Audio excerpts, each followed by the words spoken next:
a medida que va avanzando el proceso y se van dando algunas cuestiones, avasallamiento permanente dentro del Congreso, de las leyes que se iban aprobando de manera así contundente, mayoritaria, prepotente, íbamos viendo que iba en aumento la violencia política, y una violencia política sobre todo que estaba dirigida también sobre todo contra ella, porque también hay que ver que en general hay mujeres muy valientes dentro de nuestro Congreso y también eran sujetas de violencia políticas. En ella se concentró tal vez un poco más porque ya tenían proyectado sacarla, evidentemente. Cuando nos dimos cuenta ya fue un poco tarde, fue una semana antes en que las cosas vimos que ya venía en serio, que ya fue advertida a ella. Al comienzo no le creíamos mucho porque nos pareció que era una locura, que podría pasar esto, pero ella nos fue comentando, no le fuimos creyendo mucho hasta que vimos que la cosa se venía en serio. Senador, hablaste de violencia política y hoy nosotros encontramos una especie de peligro sobre las instituciones democráticas, que esa violencia política hace de alguna forma que se desvíe la atención sobre cuestiones muy importantes. La senaduría, puntualmente, a una persona que tuvo 100.000 votos, se lo saca así de la nada. Y también vemos como copamiento de un sector político en varias instituciones de poder. A eso me refiero, esa violencia política, no solamente del discurso, sino en bloqueos, en instalar leyes. ¿Usted ve eso en el ámbito que pasa más allá del discurso solamente? Por supuesto. Yo debo decir que nosotros vivimos la época de la dictadura y conocemos cómo se manejaba. Estamos viendo la instalación de lo mismo, ¿verdad? Nosotros no tenemos como país tradición democrática, ¿verdad? Estamos tratando de construir en transición una sociedad democrática, pero en nuestra historia prácticamente fueron muy cortos los momentos en los cuales, muy fugaces, los momentos en los cuales tuvimos alguna posibilidad de ejercicio democrático. Así que venía en construcción y esto evidentemente se fue deteriorando a partir del golpe cívico que sufrió el gobierno de Lugo. Eso estuvo evidentemente preparado, se cortó una alternancia que era necesario, porque ¿cuáles son los dos elementos fundamentales para que un proceso democrático se consolide? Justamente la alternancia y el Estado de Derecho, ¿verdad? Entonces, el Estado de Derecho tampoco nunca tuvimos, porque veníamos de una dictadura muy cruel en donde despreciaban el Estado de Derecho, no existía el Estado de Derecho.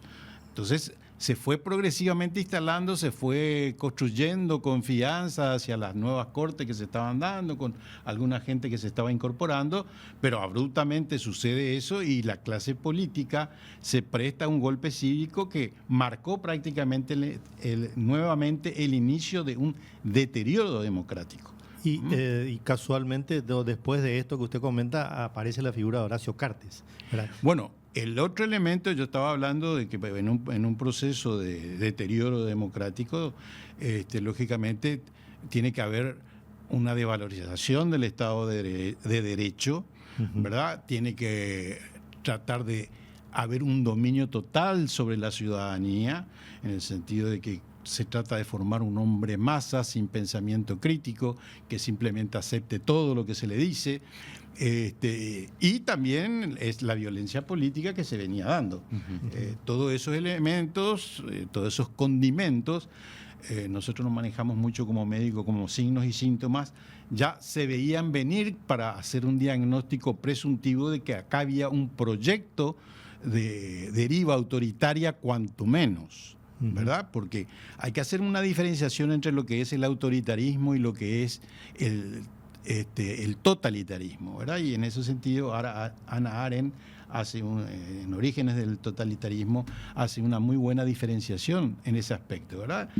Acá estamos todavía dentro de un proyecto autoritario, pero el proyecto totalitario es, según Hannah Arendt, ustedes van a pensar de que el proyecto totalitario tiene que ver con la identificación del Estado, el Estado con dominio total.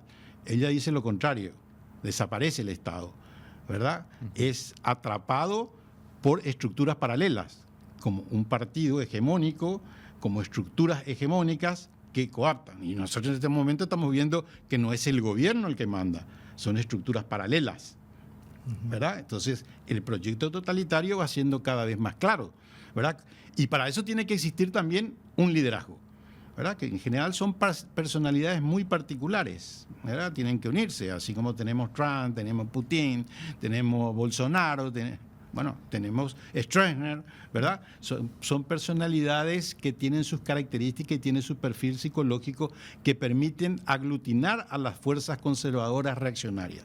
Porque acá estamos frente a un conservadurismo radical que se está instalando y que está es liderado por una persona que representa simbólicamente desde el punto de vista político todos esos aspectos. Senador, usted dijo que no es el gobierno hoy día quien toma decisiones, quien manda, sino estructuras. ¿Quiénes son esas estructuras? Y bueno, las estructuras en general son los partidos. Nosotros tenemos que aprender un poco de la historia, ¿verdad? La vez pasada casualmente le encuentro a Bernardo Neri Fariña en la presentación del libro de Dionisio Borda. Yo no lo conocía, me presenté porque yo leí su libro El Último Supremo y le digo, y así un poco improvisadamente le digo, mirá, tenés que cambiar la tapa de tu libro. Y me dice, pero ¿y por qué? Y porque ya no es el último supremo, es el penúltimo.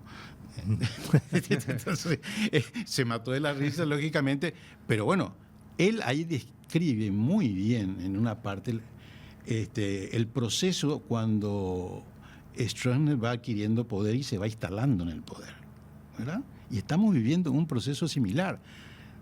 ¿Se repiten nuestro elementos? País. Se repiten muchos elementos objetivos y subjetivos, ¿verdad? Un vacío de poder, conflictos. Hay que leer su libro. Su libro es muy interesante, muy didáctico, muy pedagógico en ese aspecto. Y después, cuando habla de la parte de la corrupción a partir del año 79 con Itaipú, es espectacular, hace una descripción perfecta. Cuando Hitler también asume el poder en la República de Weimar, pasa lo mismo, ¿verdad? Además, 11 años que es un interregno entre la Primera y la Segunda Guerra Mundial, donde hay un vacío de poder, donde hay un desprecio hacia las instituciones democráticas, hay mucha pobreza, hambre, estaban pasando mal, aparece un liderazgo autoritario, ¿verdad? Con una capacidad de poder aglutinar a la gente, sumado a un filósofo como Carl Schmitt, ¿verdad? Que le da el ropaje jurídico y filosófico al proceso de toma de poder por parte de Hitler.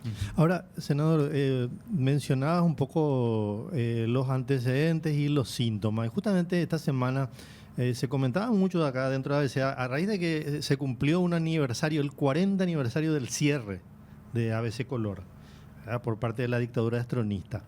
Y en aquella época, durante el estronismo, y eso se relata, ese día 22 se publicaron dos artículos muy, muy buenos, uno a cargo de Alcibiades González del Valle, el otro de Hugo Ruiz Lázaro, donde cuentan muchísimas cosas, ¿verdad? Y sorprenden algunas similitudes. Cuando hablan específicamente del tema de que a qué entraban los policías a ese color y qué me contaba Fermina, senador también, esto que los chicos, compañeros nuestros, no podían entender cómo un medio de comunicación podría ser cerrado, clausurado, entrar la policía a un medio de comunicación y avasallar con todo. Bueno, eso no se entendía cómo. Claro, por la generación. Claro, hoy, pero eso. Bueno, yo creo que después de lo que ocurrió con el PLRA, que entraban la policía disparando, me parece que ya podemos creer cualquier cosa. Pero, doctor, específicamente eso, el tema de que ¿qué querían saber los policías? ¿Quién escribió el artículo, verdad? Y ahora tenemos a fiscales, ¿verdad?, de la democracia con la misma pregunta. Vienen acá y quieren saber quién escribió el artículo. Claro, acá con la excusa de que más o menos los periodistas de la IABC, algunos supongo que dicen, se confabularon con la justicia para perseguirlo al pobre Horacio Cartes. Esa es la historia que nos quieren vender. Doctor, estamos justamente con ese peligro. Las instituciones ya no responden al interés común, sino que están dirigidas por un sector del Partido Colorado, y eso hace que exista un miedo, ¿verdad? que después quiero hacer otro comentario respecto a eso, pero para no dispersarnos demasiado, existe una sensación de temor, especialmente de la gente preparada y de funcionarios del gobierno, mejor dicho, funcionarios del Estado, que entienden muy bien lo que está pasando. Y ellos son los que tienen el temor porque saben que si dan ciertos pasos, toman ciertas decisiones, puede, por ejemplo, ser citado por el jurado de enjuiciamiento de magistrados, por la misma corte, ¿verdad? ¿Cómo se sale de ese sistema, ¿verdad? Es muy difícil en esas condiciones que haya funcionarios que cumplan realmente con su deber, ¿verdad? ¿Qué hacer para no vivir dentro de ese estado de temor, ¿verdad? Bueno, justamente dos elementos importantes de un proyecto autoritario que marcha hacia el totalitarismo es el desprecio al Estado de Derecho, ¿verdad? Desvalorizan absolutamente los procedimientos, como sucedió en el caso de la destitución de Katia. Barrieron con todo, ¿verdad? No se cumplió ningún reglamento. Lo mismo está pasando en este momento en el caso del expresidente, donde se crean una serie de argumentaciones absolutamente falaces, ¿verdad? Que demuestran, evidencian, pues son evidencias de que estamos consolidando un proceso autoritario. Por lo tanto, el desprecio hacia la legalidad es fundamental. Y lo otro, el generar miedo, el generar persecución, porque no es que persiguen solamente desde el punto de vista político, sino en todos los órdenes, económico, social, cultural, investigan todo, tienen todos los elementos, tienen todos los aparatos del Estado a su favor para hacer todos los tipos de investigaciones y violar todo tipo de confidencialidad. Por eso es que acá la ciudadanía tiene que estar preocupada, ¿verdad? Los empresarios tienen que estar preocupados, los trabajadores tienen que estar preocupados, porque ya nosotros conocemos lo que significa esto, una persecución en todos los niveles.